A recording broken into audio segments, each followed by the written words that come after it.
નમસ્કાર દર્શક મિત્રો, પોલીસ ફોકસ ન્યૂઝ ચેનલમાં આપનું હાર્દિક સ્વાગત છે। હવે એક નજર આજના મુખ્ય સમાચાર પર। અમદાવાદના જાણીતા પાનકોર નાકાના વેરહાઉસમાં મોડી રાતે ભીષણ આગ, ભારે જહેમત બાદ કાબૂમાં લેવાઈ।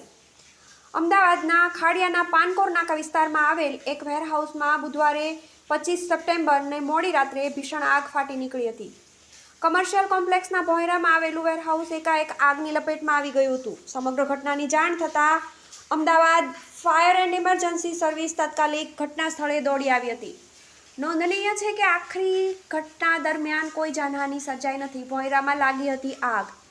ફાયર અધિકારીઓના જણાવ્યા અનુસાર મોડી રાત્રે ફોન આવ્યો હતો કે ખાડિયાના પાનકોર નાકાના કોમ્પ્લેક્સમાં ભીષણ આગ લાગી છે।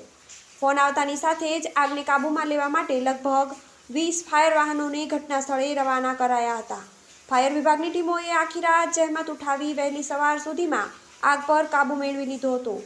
આગ ભોંયરામાં લાગી હોવાના કારણે તેને કાબૂમાં લેવા માટે ફાયરની ટીમને આખી રાત લાગી હતી। જોકે સમગ્ર ઘટના દરમિયાન હાલ સુધી કોઈને ઈજા થઈ હોય તેવું સામે આવ્યું નથી। આગ લાગવાનું કારણ હજુ અકબંધ। ફાયર વિભાગના જણાવ્યા અનુસાર આગ ઓલવ્યા બાદ બાકી રહેલા હોટસ્પોટને સંપૂર્ણપણે ઓલવવા અને ફરી આગ પકડે તેવી સંભવિત જગ્યાઓએ કુલિંગની પ્રક્રિયા કરવામાં આવી રહી છે। જોકે આવડી મોટી આગ કેમ લાગી તેનું કારણ હજુ સુધી સામે આવ્યું નથી। કુલિંગ પ્રક્રિયા પૂર્ણ થયા બાદ આગ લાગવાના કારણ વિશે તપાસ કરવામાં આવશે।